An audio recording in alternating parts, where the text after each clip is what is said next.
On സ്ക്രീനിൽ മാത്രമല്ല, of സ്ക്രീനിലും വിസ്മയിപ്പിക്കുന്ന താരസാന്നിധ്യമാണ് മലയാളത്തിന്റെ സ്വന്തം നമ്മുടെ മമ്മൂട്ടി. അദ്ദേഹത്തിന്റെ ഓഫ് സ്ക്രീൻ ചിത്രങ്ങൾ പലപ്പോഴും സമൂഹമാധ്യമങ്ങളിൽ ആഘോഷമാറാറുണ്ട്. അങ്ങനെ ഒരു ലുക്കും ചിത്രവുമാണ് സമൂഹമാധ്യമങ്ങളിൽ വൈറലാകുന്നത്. ഫാഷൻ ഫോട്ടോഗ്രാഫറും അഭിനേതാവുമായ ഷാനി ഷാക്കിയാണ് മമ്മൂട്ടിയുടെ സ്റ്റിൽ പങ്കുവച്ചിരിക്കുന്നത്. "കത്തട്ടെ മാത്രം" എന്ന് മാത്രമാണ് ഷാനി ഷാക്കി ചിത്രത്തിന് ക്യാപ്ഷൻ നൽകിയിരിക്കുന്നത്. ഈ ചിത്രം നിമിഷ നേരങ്ങൾക്കുള്ളിൽ വൈറലായി കഴിഞ്ഞു. നിരവധി ആരാധകർ ഷാനി ഷാക്കിയുടെ പോസ്റ്റിന് താഴെ കമന്റുമായി എത്തിയിട്ടുണ്ട്.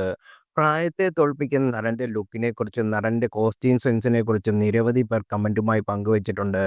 അതിനോടൊപ്പം ഷാനി ഷാക്കിയുടെ ക്യാപ്ഷൻ മറുപടിയാണ് "ഇത് കത്തും, കത്തിപ്പടരും" എന്നും ആരാധകർ കമന്റ് ചെയ്യുന്നു. അതേസമയം ബസൂക്ക എന്ന ചിത്രത്തിൽ മമ്മൂട്ടി റിലീസിന് ഒരുങ്ങുന്നത്. ഏപ്രിൽ 10-നാണ് ചിത്രം തിയേറ്ററിലെത്തുന്നത്. മലയാളത്തിലെ ഇക്കാലത്തെ മികച്ച തിരക്കഥാരചനകളിൽ ഒരാളായ കലൂർ ഡെന്നീസിന്റെ മകൻ ഡീൻ ഡെന്നീസാണ് ചിത്രം സംവിധാനം ചെയ്യുന്നത്. തമിഴ് സംവിധായകനും നടനുമായ ഗൗതം വാസുദേവൻ നിർണായക കഥാപാത്രത്തെ അവതരിപ്പിക്കുന്നുണ്ട്.